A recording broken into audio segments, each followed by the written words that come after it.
আজকে সকালে যে ভূমিকম্পটা হলো 10টা 38 মিনিটে 5.7 বা দু এক জায়গায় বলছে 6 মাত্রার ভূমিকম্প। এবং এটা যে ভূমিকম্পের ফলে যেটার ভূপৃষ্ঠের যে কম্পনের তীব্রতা যেটা মডিফাইড ইন্টেন্সিটি স্কেলে এলাকা ভেদে 5 থেকে 6।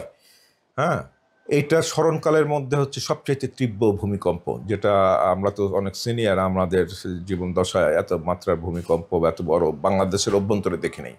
এবং সবচেয়ে বড় কথা হচ্ছে যে এই ভূমিকম্পটা হচ্ছে দুটা প্লেটের সংযোগস্থলে হয়েছে স্বল্প গভীরতায়, ইন্ডিয়া প্লেট এবং হচ্ছে বার্মা প্লেট।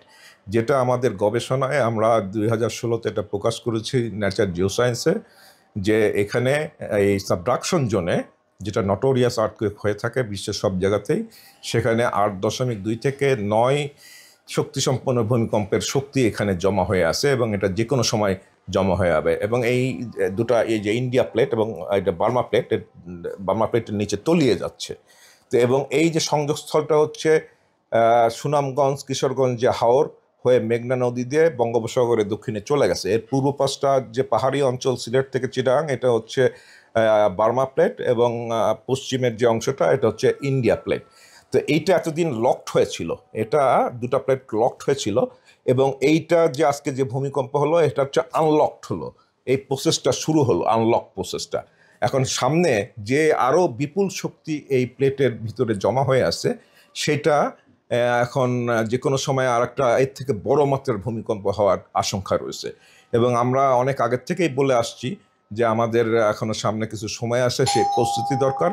এবং এই প্রস্তুতিটা হচ্ছে মহড়া। আমি বারবার সতর্ক করে আসছি, সরকারকে বলে আসছি যে মহড়ার কোনো বিকল্প নাই, কেননা আমাদের যে ঢাকা নগরী যেটা অপরিকল্পিত ভাবে এবং অনিয়ন্ত্রিতভাবে এটা গড়ে উঠেছে, এটা রাতারাতি পরিবর্তন করা যাবে না, এমনকি আগামী 100 বছরের নানা কারণে পরিবর্তন করা যাবে না।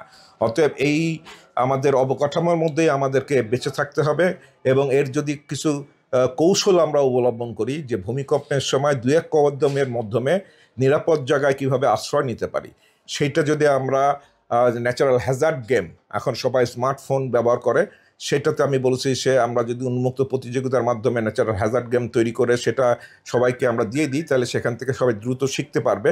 এবং এটা হচ্ছে মহড়ার মাধ্যমে যদি আমরা অনুশীলন করি, তাহলে আমাদের এই যে আজকে যেটা অনেকে আতঙ্কিত হয়েও মারা গেছে, অনেক একটা ট্রমাটাইজ হয়ে গেছে, সেখানে সেই জিনিসটা অনুশীলন করলে সেই জিনিসটা এটা হবে না। আমাদের ভূমিকম্পের প্রধান দুটো উৎস, একটা হচ্ছে সাবডাকশন জোন, আমাদের পূর্বে রয়েছে সিলেট থেকে চিটাগাং যে পাহাড়ি অঞ্চল, আর একটা হচ্ছে আমাদের উত্তরে ডাউকি ফল্ট। এই দুটো হচ্ছে আমাদের জন্য সবচাইতে ভয়াবহ, এখানে বিপুল পরিমাণ শক্তি জমা হয়ে আছে।